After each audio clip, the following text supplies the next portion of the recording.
Bonjour à tous, ici Daniel Carosella en collaboration spéciale pour cinetechno.com afin de vous parler du jeu Heavy Fire Red Shadow.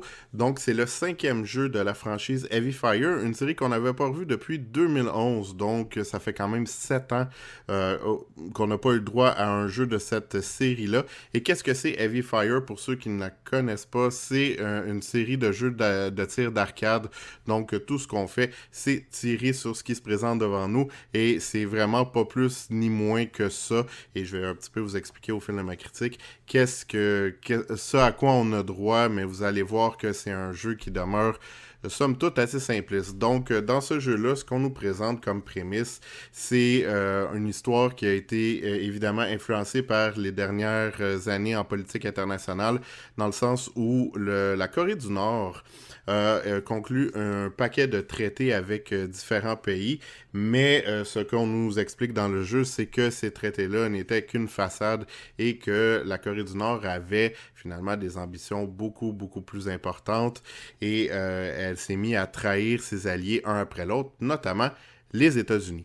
Donc vous, qui êtes-vous? Vous êtes tout simplement un pauvre GI qui a allé derrière les lignes ennemies et tout ce que vous devez faire dans ce jeu-là, c'est de massacrer des soldats nord-coréens dans le but de mettre possiblement un terme à cette guerre-là qui a été, comme je le dis, entamée par la trahison de la Corée du Nord. Donc, Heavy Fire, en fait, tout ce que vous faites, c'est que vous êtes dans une tourelle qui peut bouger. Écoutez, le jeu dit à 360 degrés, je dirais plus à peut-être 300 degrés que 360. Vous allez voir que c'est impossible de se tourner complètement vers l'arrière dans ce jeu-là. Mais tout ce que vous faites, c'est que vous êtes dans une tourelle et vous tirez à qui mieux sur tout ce qui bouge. Vous allez avoir un nombre de balles infini, mais vous allez aussi avoir différents types de munitions, notamment, en fait, en plus de la mitraillette, vous allez avoir un lance-roquette pour essayer de détruire les véhicules qui vont se présenter devant vous, en plus des ennemis aussi qui vont essayer de vous éliminer.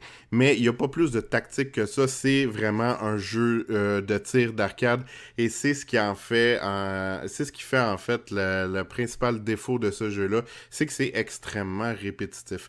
Donc tout ce que vous faites, c'est de vous installer dans votre tourelle, de tirer encore et encore et encore face aux vagues d'ennemis qui vont se présenter devant vous. Il n'y a aucune stratégie à adopter, il n'y a aucune tactique non plus à avoir. C'est un gros défouloir, Heavy Fire, Red Shadow. C'est un peu la même chose que les précédents jeux. Maintenant, il faut savoir que ça fait quand même 7 ans. Donc, que le dernier jeu est paru. Et moi, à mon humble avis, un jeu de ce style-là, un jeu d'arcade comme ça, est-ce que ça a encore sa place dans le monde du jeu vidéo actuel?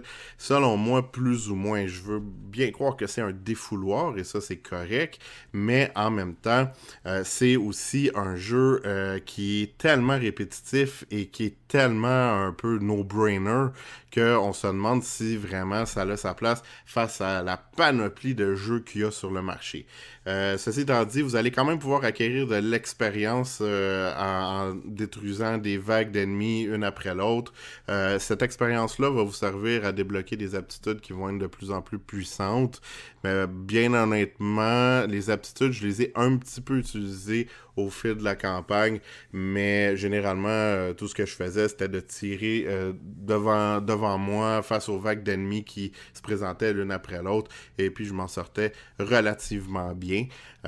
Juste vous dire aussi, à mesure que vous allez massacrer des vagues d'ennemis, vous allez remplir une jauge, et cette jauge-là va vous permettre d'accéder à des habiletés de plus en plus puissantes, et chaque fois que vous utilisez une habileté, ben vous en fait diminuez la puissance de la jauge. Donc évidemment la dernière habileté, donc celle qui est la plus loin dans la jauge, vaut beaucoup plus de points de puissance que celle qui est en premier, et ça va du simple appel de ravitaillement jusqu'à l'appel aérien, donc un bombardement aérien qui, elle, est la technique la plus puissante du jeu. Mais il n'y a pas plus que ça. C'est extrêmement répétitif. D'ailleurs, cette répétition-là, vous allez pouvoir la voir au fil des niveaux, tout simplement par rapport au fait qu'il y a des niveaux qui ne se distinguent que par le fait qu'il y en a un qui se passe le jour et l'autre la nuit. Donc, il n'y a pas plus que ça. Donc, dans un niveau, vous allez massacrer des Nord-Coréens en plein soleil parce qu'il ne pleut jamais dans ce jeu-là. Et dans l'autre niveau, ça va être la même chose, mais face à la clarté de la lune, donc avec les belles étoiles, donc répandre du sang finalement devant la beauté lunaire. Donc c'est pas plus que ça malheureusement Heavy Fire Red Shadow et c'est malheureux. C'est un défouloir comme je le disais, mais c'est vraiment pas plus que ça, ce qui fait en sorte que c'est un jeu qui est plus ou moins intéressant. Moi, personnellement, j'ai fait certaines missions, mais quand j'ai vu qu'il n'y avait pas plus que ça à faire, qu'il y avait juste à tirer face aux vagues d'ennemis qui se présentaient devant moi, je l'ai laissé tomber et j'ai eu une idée assez rapide de ce que c'était en à peine une demi-heure de jeu. C'est une campagne qui est quand même longue, mais longue artificiellement parce que c'est justement toujours la même chose et il n'y a pas plus à faire que de tirer face aux vagues d'ennemis. Donc, pour toutes ces raisons-là, et aussi pour le fait que je ne crois pas qu'un jeu comme ça a nécessairement sa place aujourd'hui face à la vaste étendue de titres qui sont proposés sur le marché, je me dois de lui mettre la malheureuse note de 5 sur 10. Donc, un bon défouloir si jamais vous êtes en colère après une journée de travail, mais vraiment pas plus que ça, malheureusement. Donc, voilà, c'est pas un jeu qui est très dispendieux, mais selon moi, vous pouvez quand même investir vos quelques dollars sur un autre titre de meilleure qualité. J'espère que vous avez apprécié cette critique. Pour plus de nouvelles par rapport au monde du cinéma et du jeu vidéo, rendez-vous sur le site cinetechno.com et pour ma part, je vous dis à une prochaine fois dans le cadre d'une autre critique de jeu. Merci beaucoup!